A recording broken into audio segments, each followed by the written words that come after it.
This is one of the graduation certificates awarded Thursday at the Fairfax County Police Criminal Justice Academy graduation. At the bottom left, the way the Academy's director has signed the ceremonial document since taking the job over a year ago. The signature is that of Major Wilson Lee, a Chinese American whose given and legal name is Lee Wai-Shun. News 4 has obtained an email sent to Lee and several others by Herndon Police Chief Maggie DeBoard, whose agency sent its first class of officers to the academy since Lee became director.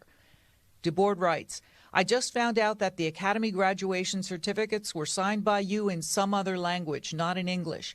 This is unacceptable for my agency." She requested that her officers' certificates be reissued with an English signature.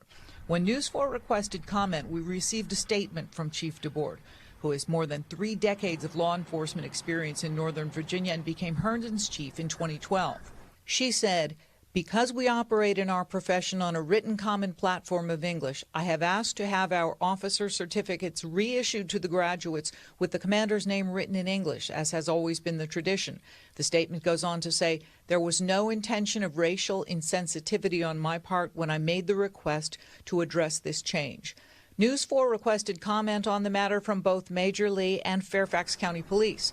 We received a written statement from the department expressing pride in Lee's leadership and confirming the agency does not plan to reissue the certificates.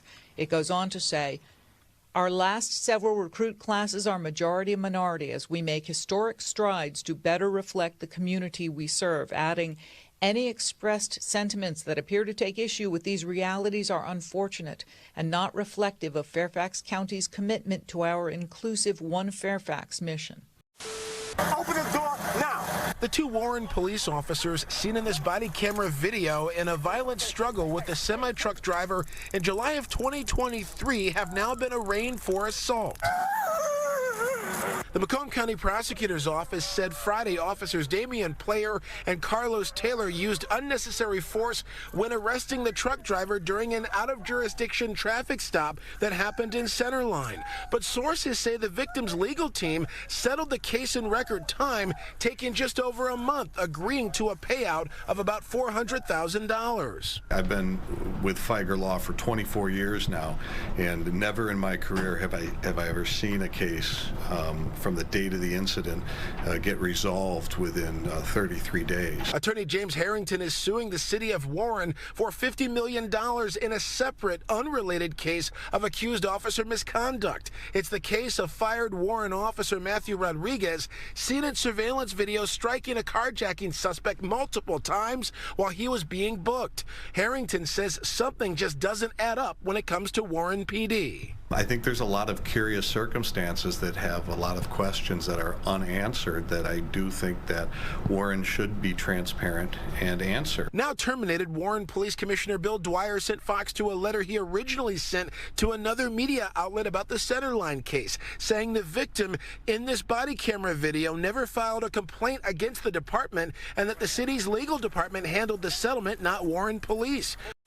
A man is assaulted by Henderson police after he tried to help them, and now the city has to pay nearly $500,000.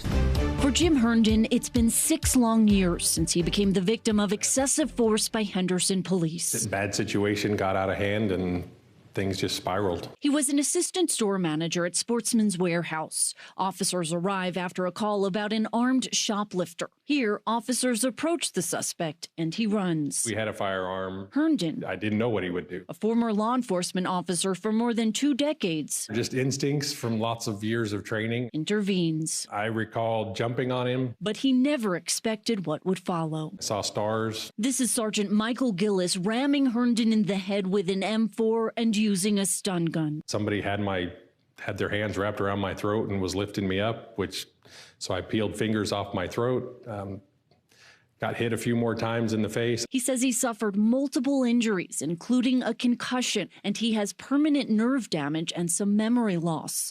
But there's one moment he can recall after the incident. They kind of chuckled and said, "Hey, we must have mistaken you for the bad guy." And it was really at that moment that I was kind of like, I felt like, Well, they're all standing out here getting their story straight. He later reached out to the city of Henderson To even do the complaint and do the follow-up with that. I mean, they don't make it easy at all. In 2021, attorney Marjorie Huff filed a lawsuit against the city, Sergeant Gillis, and 5 other officers. It was very clear to me that, number one, the police had no plan, that they escalated the situation to a point that it did not need to escalate. It was safer to have more people.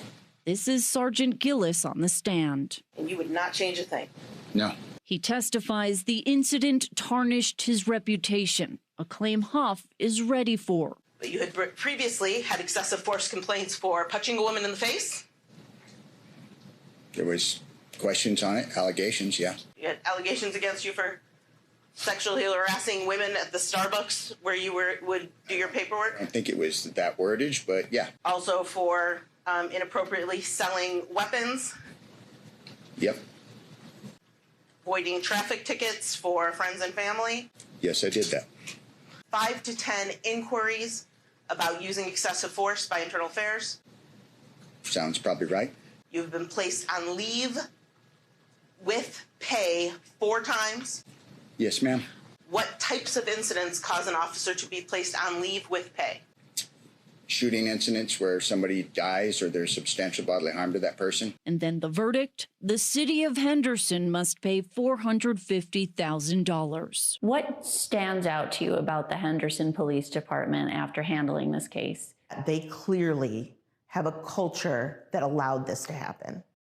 Judge just ruling. It's time for this Phoenix detective to start answering some questions here. For more than a year, she's claimed to be too unwell to testify about her cases and the mistakes she made handling evidence. Our reporting already led to this major ruling, and even though we already broke news of this decision, we think it's important for you to see exactly what happened in court and see what the judge had to say, especially since this impacts so many life and death matters. Would counsel please announce appearances? This hearing may be part of a first-degree murder case, but nothing about the hearing is about the crime. It's about the lead detective, Jennifer DePonzio, and if she's still too unwell to testify. Have those circumstances changed, and is she now available as a witness? Here's why Judge Bruce Cohen is now asking that question. For years, DePonzio repeatedly mishandled evidence, the mistakes impacting 37 court cases and 61 police investigations. In July 2021, as she was confronted with the mounting problems, she went on medical leave and never returned to work. In December 2022, 2 things happened. She retired, and a previous judge ruled she would likely never be well enough to participate in court proceedings. But then came our story in October. After that court ruling and her retirement, we showed DePonzio almost immediately began working as an esthetician and added another job as a chiropractic assistant/therapist. Have those circumstances changed? And that takes us back to court. Our position remains the same, that she is still currently unavailable. But the judge wanted to see proof, DePonzio's updated medical records. How extensive are they?